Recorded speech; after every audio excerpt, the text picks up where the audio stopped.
Hello everyone, welcome to more to learn.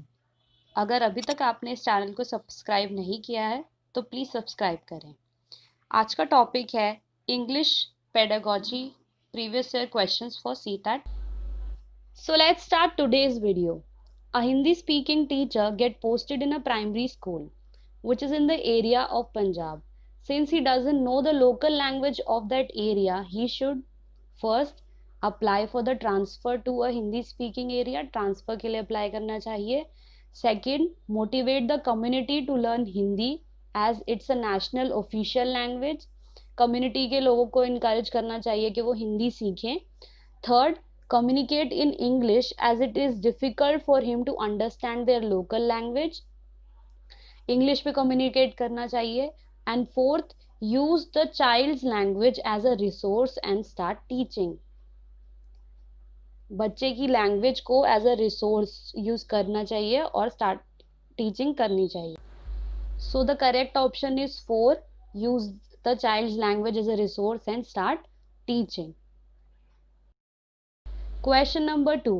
While designing a working activity for a language class, a teacher should importantly focus on. Activity design करते time किस चीज़ पर focus होना चाहिए? First, choosing a topic from their surrounding. एक topic ऐसा choose करना चाहिए जो स्टूडेंट्स जिससे फेमिलियर हो.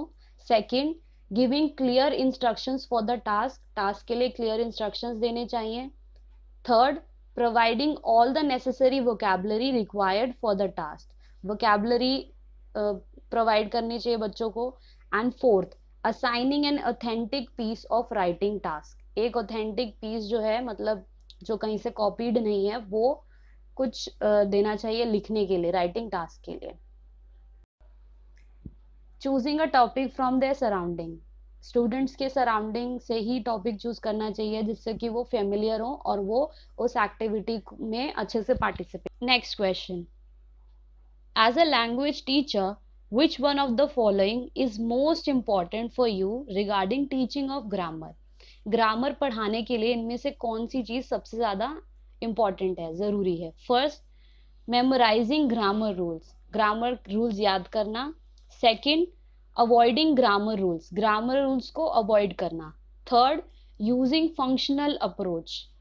फंक्शनल अप्रोच यूज करना जिसमें कि हम लैंग्वेज के फंक्शन पे फोकस करते हैं. And fourth, using grammar translation method. Grammar translation method करना जिसमें हम जो है सेंटेंसेस को ट्रांसलेट करते हैं नेटिव लैंग्वेज से टारगेट लैंग्वेज में. टारगेट लैंग्वेज यहाँ पे इंग्लिश है तो ग्रामर ट्रांसलेशन मेथड में हम हिंदी से इंग्लिश सेंटेंसेस को ट्रांसलेट करेंगे. सो the correct option is using a functional approach. Functional approach जो है वो यूज करनी चाहिए ग्रामर को पढ़ाने के लिए. Let's have a look at grammar translation method and functional approach. Grammar translation method जैसे कि मैंने पहले ही बताया, इसमें स्टूडेंट्स जो है ग्रामेटिकल रूल्स याद करते हैं, सीखते हैं, उसके बाद उन ग्रामर रूल्स को अप्लाई करते हैं ट्रांसलेशन ऑफ सेंटेंसेस में, सेंटेंसेस को ट्रांसलेट करने में. Native language to target language में ट्रांसलेशन होता है, हिंदी और target language English. So Hindi to English हम सेंटेंसेस ट्रांसलेट करते हैं. जैसे कि हमने बहुत सारी ग्रामर बुक्स में भी देखा होगा, हिंदी में सेंटेंसेस दिए होते हैं जिसको हमें इंग्लिश में ट्रांसलेट करना होता है. And vice and versa, English to Hindi and Hindi to English. And functional approach जो होता है, फंक्शनल अप्रोच में लैंग्वेज का जो फंक्शन है वो सबसे इम्पॉर्टेंट होता है और लैंग्वेज इंट्रोड्यूस की जाती है ऐसे कॉन्टेक्स्ट का एक मीनिंग निकल कर आए. सिचुएशंस क्रिएट की जाती है लैंग्वेज प्रैक्टिस के लिए. Next question. Which one of the following is a correct statement about a textbook? First, it is planning of educational activities for the session. Educational activities को plan किया होता है text book में. A textbook is the final thing for the teacher. Text book जो है वो एक teacher के लिए सब कुछ होता है, फाइनल थिंग है, वो उसी में से पढ़ाएगा. It helps to achieve the objectives laid down in the curriculum. जो करिकुलम के ऑब्जेक्टिव्स हैं उसको टेक्स्ट बुक फुलफिल करती है, उसको कंप्लीट पूरा करती है. Fourth, the textbook are the only source to read, textbook जो है वही एक सोर्स है जिसमें से पढ़ा जा सकता है या पढ़ाया जा सकता है. So the correct option is third, it helps to achieve the objective laid down in the curriculum. Curriculum में कुछ हम ऑब्जेक्टिव सेट करते हैं, कुछ गोल सेट करते हैं जो हमें एक पूरे एकेडमिक ईयर में अचीव करने होते हैं, और टेक्स्ट बुक के थ्रू हम इन ऑब्जेक्टिव्स को अचीव कर सकते हैं. Next question, the purpose of diagnostic test in language learning is to, diagnostic test का पर्पस क्या है लैंग्वेज लर्निंग में? First, give feedback to the parent in the PTM, parents को फीडबैक देना कि बच्चा कैसा परफॉर्म कर रहा है, कौन से क्या इम्प्रूवमेंट है, कौन से एरियाज में उसे और हार्डवर्क की ज़रूरत है. And second, fill the progress report of student, progress report fill करना. Third, plan and prepare question paper for the summative assessment. And fourth, know the gaps in learners understanding, learner की understanding में क्या क्या gaps हैं, उसे क्या क्या चीज़ें समझ आ रही हैं और क्या नहीं आ रही है, उन सभी चीज़ों के बारे में जानना. So the correct option is fourth, know the gap in learners understanding. Diagnostic test, diagnostic test जो होता है वो टीचर को हेल्प करता है प्रॉब्लम एरियाज आइडेंटिफाई करने में. Plan and prepare teaching to improve students problem, अपने टीचिंग प्लान्स जो हैं, लेसन प्लान्स हैं और यूनिट प्लान्स हैं, उनको इम्प्रूव करने में हेल्प करता है. स्टूडेंट की प्रॉब्लम के अकॉर्डिंग टीचर अपना प्लान जो है वो मॉडिफाई कर सकती है. Know the gaps in learners understanding, learner की अंडरस्टैंडिंग में जो गैप्स है उसके बारे में बताता है. Provide feedback to the student, diagnostic test जो होता है वो स्टूडेंट को फीडबैक प्रोवाइड करता है कि वो कौन से एरियाज में एक्सेल कर रहा है, कौन से एरियाज में उसको और इम्प्रूवमेंट की ज़रूरत है. और ये टीचर को भी फीडबैक प्रोवाइड करता है क्योंकि टीचर को भी पता चलता है कि कौन से प्रॉब्लम एरियाज हैं और उस गैप को, लर्निंग गैप को वो कैसे फुलफिल कर सकती हैं. Next, help in remedial planning, remedial planning के लिए भी हेल्प करता है. Next question, under which act did English get the status of associate official language? First, official language act article 343. Second, associate official language act article 343. Third, three language formula. Fourth, national curriculum framework NCF. So the correct option is Official Language Act Article 343.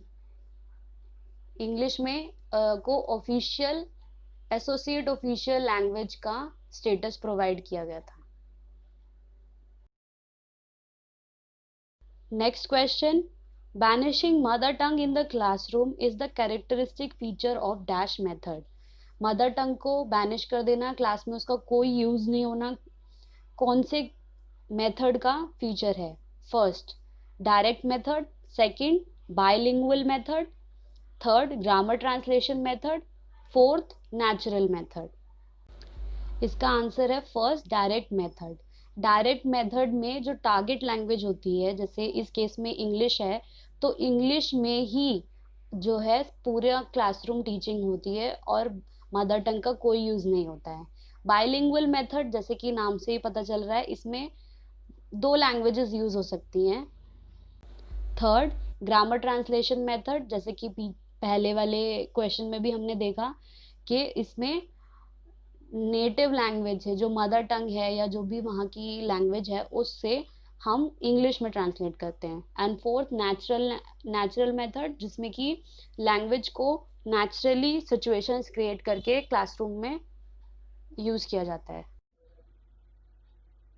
The purpose of continuous and comprehensive evaluation in language is to assess the students' understanding of the textbook, to assess their learning gaps, to give regular tests, that is weekly tests, to assess the level of competencies achieved by the children. So the correct option is to assess their learning gaps. Next question. As per Chomsky's theory, the role of language acquisition device LAD helps children to: first, learn second language easily, second language easily याद करने में, communicate actively in second language communication में, third generate grammar rules generate करने में, fourth imitate the language spoken by adult. So the correct option is third, generate grammar rules. Next question. A teacher of class 3 finds that some students understand the concept more clearly when she explains them orally. Their learning style is first auditory. Auditory is related to audio which mean सुनना. Second visual, देखने से learning style उनका देखने मतलब उन्हें देखने से ज़्यादा समझ आता है. थर्ड काइनेस्थेटिक, जिसमें हम टच और फील करके चीज़ों को समझते हैं. एंड फोर्थ एस्थेटिक, मतलब वो कितने क्रिएटिव हैं, कितने ब्यूटीफुल है, उन कितने अपीलिंग है, उसके बेसिस पे ग्रुप किया जाता है. तो इनमें से कौन सा लर्निंग स्टाइल है जब टीचर ओरली एक्सप्लेन करती है, तो वो है first auditory learning style. If you like this video, do give a thumbs up, comment what you want to see next and subscribe.